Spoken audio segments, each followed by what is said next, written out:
Chide vibes, again and again. I mean, say yeah man, I live you. Wagwani, back is a Belinja. Njoba taka se Bolinja. Yeah man, watch I know. Chide vibes, again and again.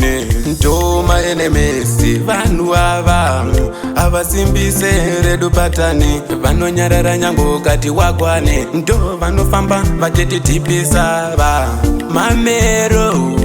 Ntoma enemies, vanhu ava avasimbise redu patani. Matsaga anoda kudhisa redu patani, vari kushandiswa nemweya yasatani. Matsaga anoda kundidhogonya, kunge Mungu nongonya ndovakovora.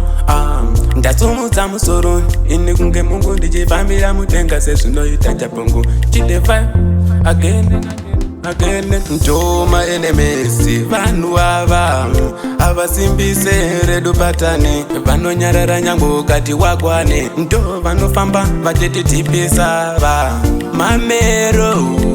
Ntoma enemies, vanhu ava avasimbise redu patani. Vaunenge uchiti ndevako German, vanenge vachikutora kunge chidamdam. Akandisimbisa yange master. Chide vibes atimire kurova raga. Tichatekeshera kunge network, tichidengenedza kunge ethic.